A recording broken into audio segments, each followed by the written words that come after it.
Hello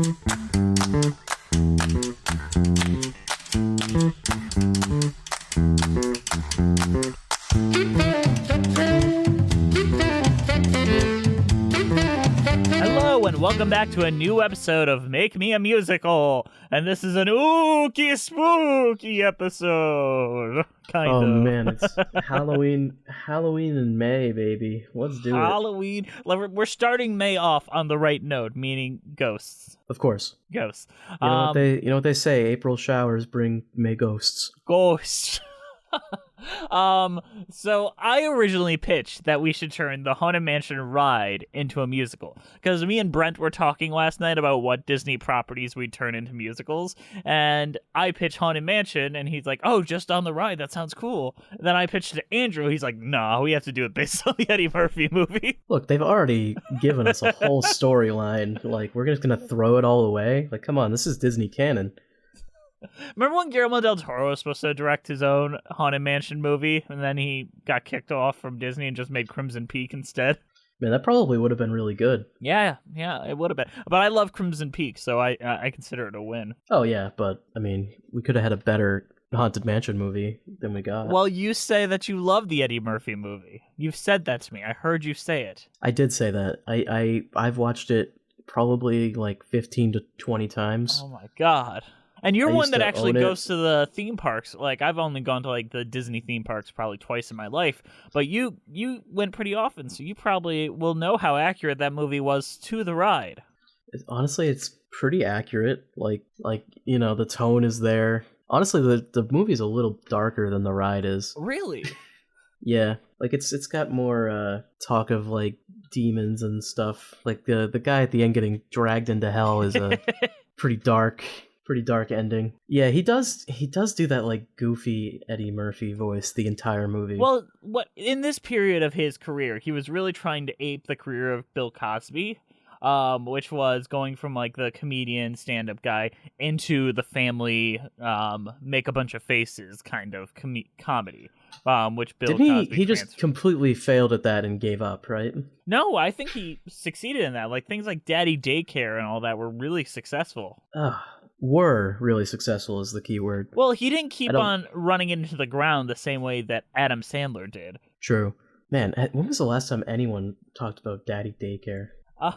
It was killed immediately by the sequel. Do you remember there being a sequel starring Cuba Gooding Jr. instead called Daddy Day so. Camp? Yeah, I don't think I ever saw that.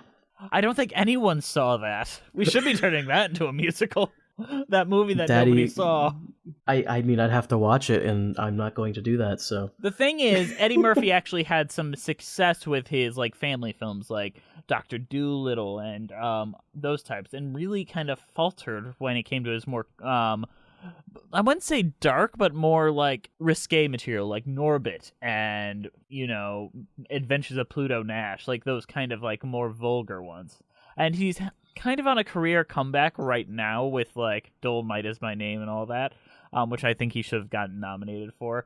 Same with Adam Sandler and Uncut Gems. So a lot of failures at the Academy Awards. Didn't he just do oh my goodness, Coming to America 2 or something like that? Yeah, he did. I don't know if that was any good, but you know what he's actually good in? It's a bad movie, but I think he's one of the better parts of it.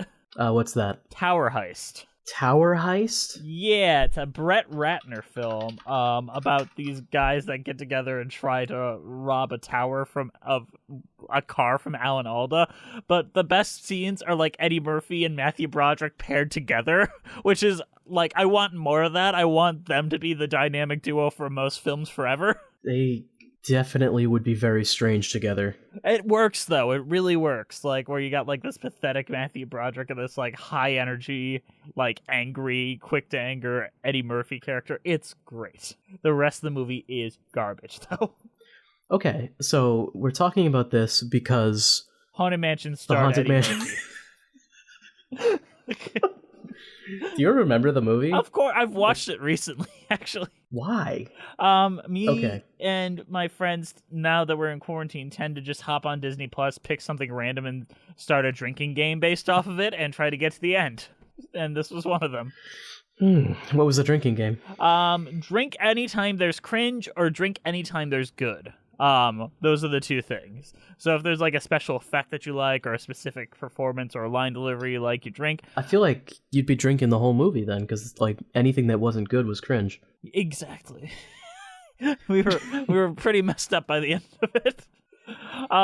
But I don't think the movie's that bad. Like, I think on a script structural level, it's actually quite effective. Like let's break that down. It's about these two real estate people that are asked to look at a house to try to sell it. They get landlocked in because of supernatural things. The rain starts and they're trapped. And then they're kind of classic horror premise. Yeah, exactly. Then they're trapped in this house and they get split up.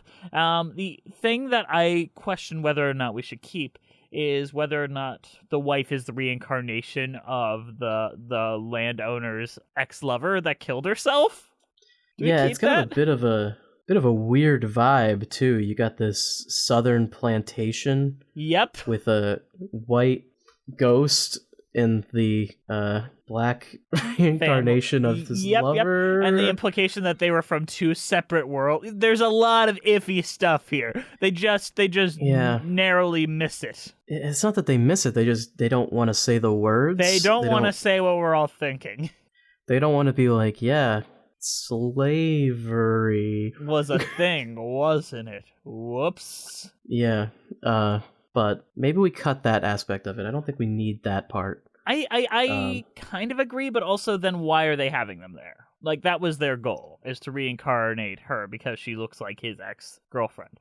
Or could it just be like they get there and there's just spooks and haunts and all that? At the end, she was the reincarnation, wasn't she? She wasn't. There was like another ball spirit that was the reincarnation, or was the actual ghost. Okay.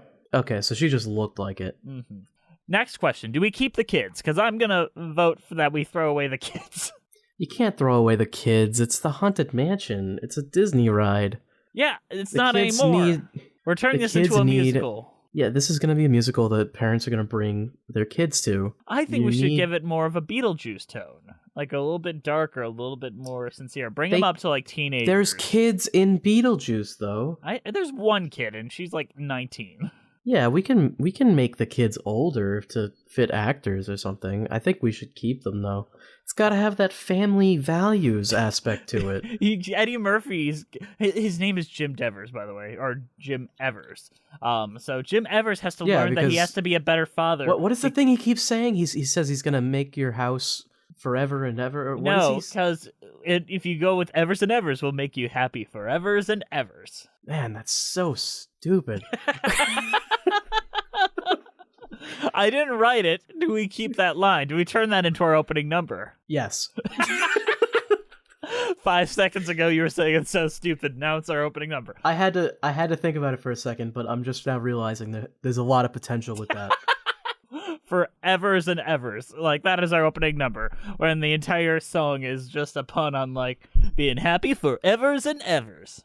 Well, yeah, but then you also get their name. Like, you're not gonna forget their name now. And one other thing the movie kind of drops the ball on is we see that they work together, but anytime there's work to be done, Eddie Murphy's the only one ever doing the work, and I think that was a failure on part of it, because they really wanted the 90s dad story, the liar of like, Dad, you work too hard and you're never gonna spend time with me. Yeah, which is really just a played out and not interesting storyline, so we don't even have to do that. I mean, with hustle culture, you gotta be like, come on, Dad, you gotta make that bank. You wanna go to college? I mean, actually, maybe we should bring back that storyline. And then just reinterpret it like, no, y'all go, you know how I can afford these vacations you want me to go on? By going to work. No. You have to frame it where he's part of hustle culture. Like, he's posting on Facebook, he's like, just sold all these houses, worked 800 hours this week, 100 or something, making that dough. Grind life. And we just make it. Yeah, I'm and down his whole with this. family's like, Dad, please come home. Hustle culture. And the wife is like, come on, you're working 1,000. Like, we don't even need this money. Like, we are making enough. And he's like, come on, we could do more. Oh, boy. Okay, we got to get to the house. So they go to the house. And do we reinterpret the songs used in the ride? Like, do we bring in this quartet song and, like, all that? Oh yeah, absolutely. No, you mean you have to. Yeah. You actually have to. I think that's going to be a fun stage effect to do with the singing quartet heads. Yeah, I mean, I think that song is known enough that it should be near the end of the show. That should be like something that we're waiting like for, the Shake Senora, or it could be the Act 1 closer, where it's all building up, and while the ghosts are coming after them and you think they're all going to die, you just have this quartet being like, "Cryptos creep, and that's just how Act 1 ends. Like the last words as the lights go down, "Grim grueling ghosts come out to socialize." Boom, lights out.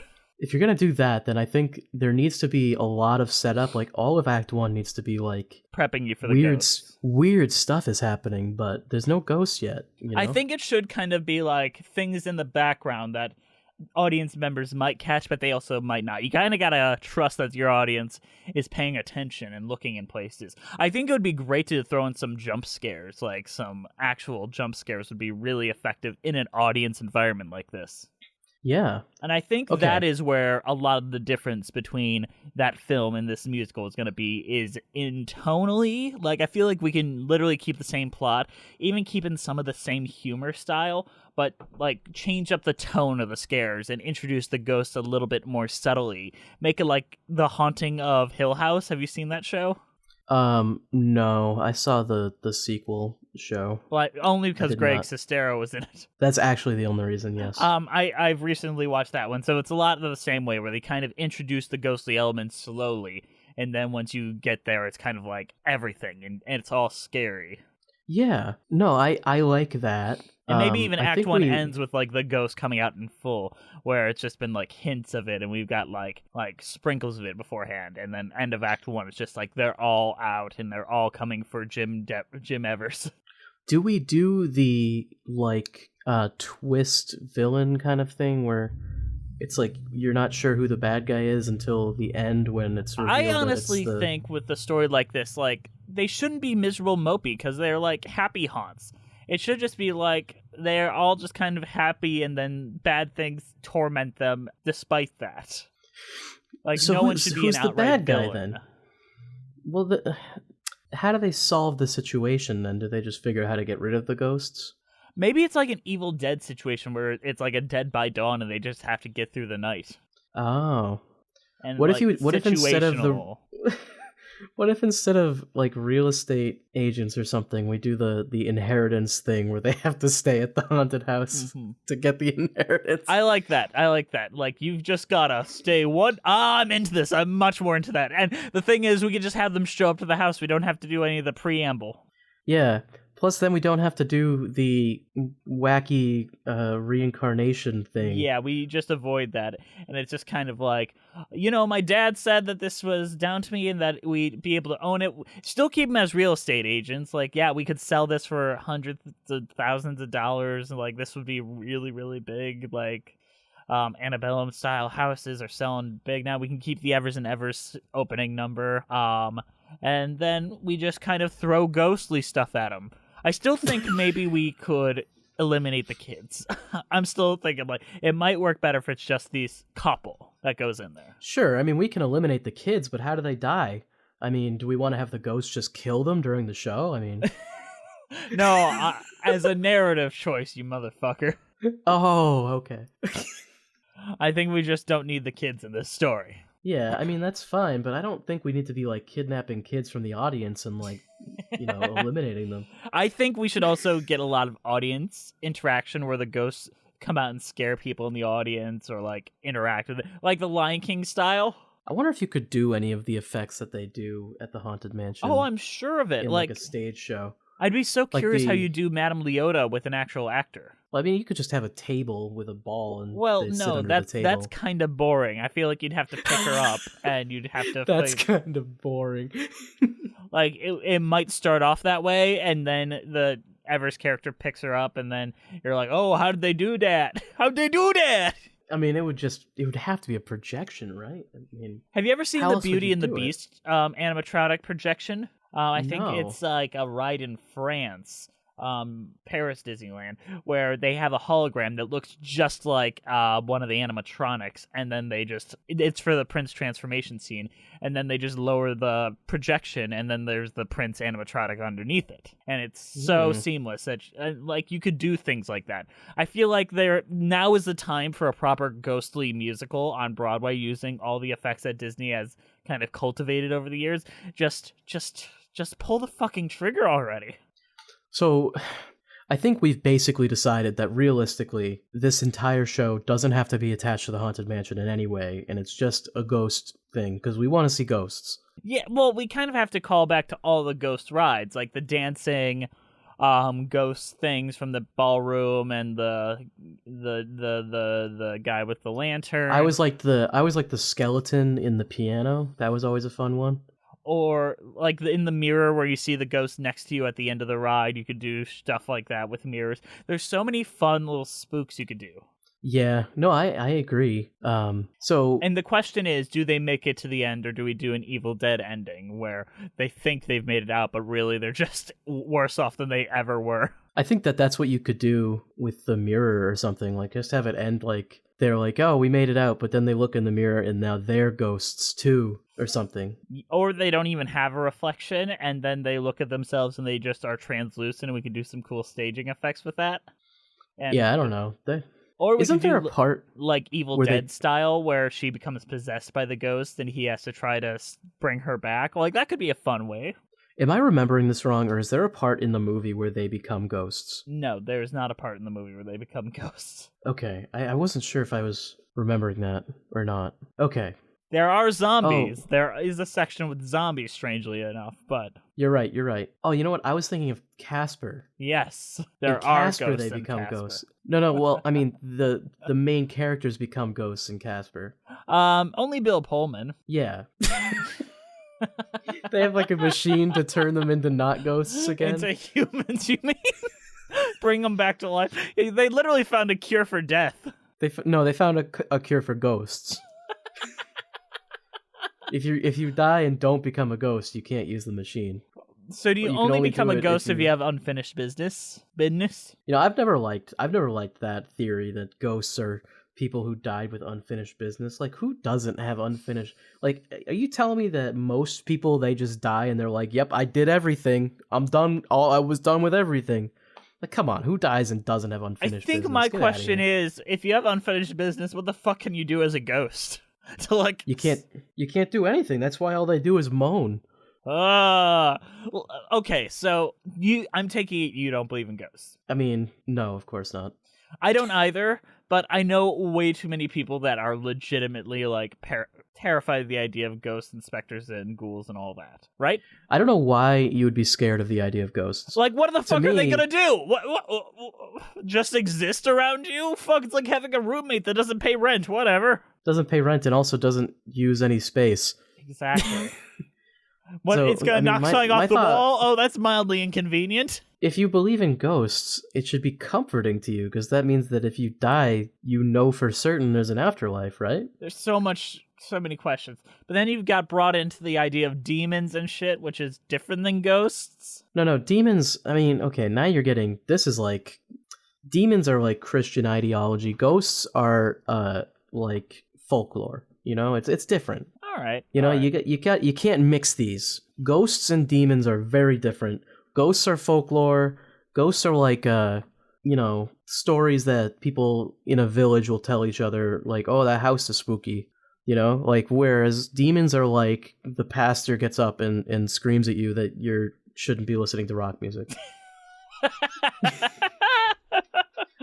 You know what? I have never heard it described so succinctly, but you're absolutely correct. Okay. So we have this whole idea. It's Evil Dead, but in a big antebellum mansion. Yeah, and also there's like 80% of it is going to be dance numbers with ghosts effects. Because honestly, this doesn't need a plot.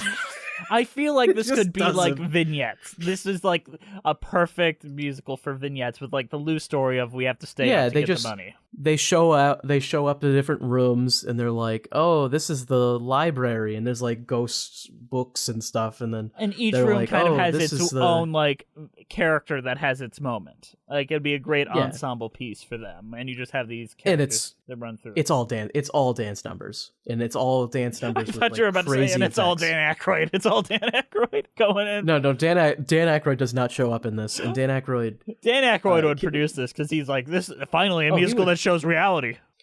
He would produce it, but it would be awful. So we cannot allow Dan Aykroyd to be involved in this project. Can we make the main character's nose look like a penis? That'd be fun. Please no. Dan Aykroyd, stay away. No Dan Aykroyd.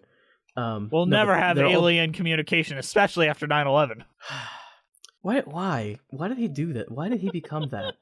He's always been that. It's not a become. Okay. He's just always been that. Let's be clear. It kind of like retroactively makes Ghostbusters into like a weird like, oh, he probably thought that was real, huh? He did. Like, have you seen the interview with like Ivan Reitman where it's like all of them in a line and they're like, what do you tell your kids when you take them? He's like, it was fun. They thought it was funny. And then they get to Dan Aykroyd. He's like, I told them it was very important because this is real. This is reality. This is the world we live in. This is real.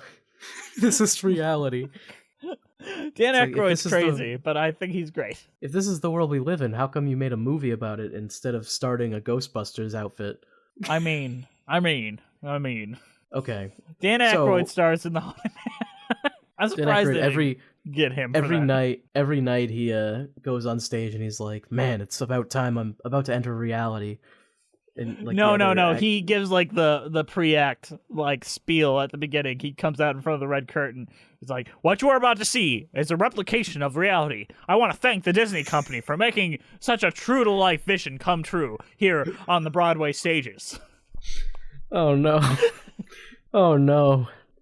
Okay, all right. So who do we get to write this? Oh yeah, that's a good question. Is there any? I feel like I wish Sondheim was like still able to write things like this because I think he'd have a lot of fun here. Yeah, I mean, honestly, my main thing is I just want it to be danceable, and I want there to be a lot of like goofy, spooky sounding stuff. You know? You know who would do good? Steven Schwartz, who did Wicked and all those religious ones. I think he'd have a lot of fun. Like if he did it all for the best, like in style of this, it would be great. He probably would. I wonder if he would do it though, because I mean, what is his opinion on ghosts? I mean, he's not against ghosts. Like he's played in that like he did Pippin, which is kind of I consider that not too far off. Okay, yeah, no, he can do it then. I think actually his music style would be really good for it. He knows how to make a fun song. Yeah. And if we're gonna go for another territory in the little bit lesser known, I'd pick Drew Gasparini, who is a great composer. He's another one on the Broadway Podcast Network, but he can do very dancey songs and very dark songs. He does, and then he combined them. Yes, exactly. I think it would either be Steven Schwartz or Drew Gasparini would be my two choices. Lock it in. We're locking it in. Steve, okay. Is it on the board? It's locked in. It's locked in. All right. And what would the reviews for this look like? I think Ben Brantley would hate it. I'm not sure. I kind of feel like there'd be a lot of reviewers calling this the death of theater. I'm going to disagree with you here. I think they'll be like, I'm glad Disney is doing more than just adapting their films. I think they'd compare it to Aida a lot, where it was like an original idea that wasn't based on a movie. If Disney really brought this in, I feel like the spectacle alone would they'd be like, it's worth seeing for that. Okay. If that's what you want. I mean, do you disagree? Can you imagine that happening? I can imagine it happening, but I kind of just feel like this would be a show that they would see as for kids and maybe you're just seeing it angry. Not quite as dark as I'm seeing it. I think they would be angry that it succeeded, basically. That's most Broadway reviewers. I guess you're right. You've made a point. Yeah. You know what, right, Andrew? Guess what? We just made a musical. I mean, barely. We did our best effort, but we mostly just shit on Dan Aykroyd in this episode. Not gonna lie. You know what? I think we came through with the baseline of what we want it to be. And that's all we you can do. You can see this coming together pretty well. Yeah. I mean, nothing's going to beat our funeral pitch. Like, that is our best pitch ever and should be made. Yeah. Contact us if you want to make it. We got more ideas. We got tons of ideas. We'd love to make specifically that funeral one. That would be a great musical. But you know what, Andrew? Yeah. We got to go. So we'll see you guys on our next episode of Make Me a Musical. Hope you guys don't have trouble sleeping because of this incredibly scary episode. Go! Spooky, spooky.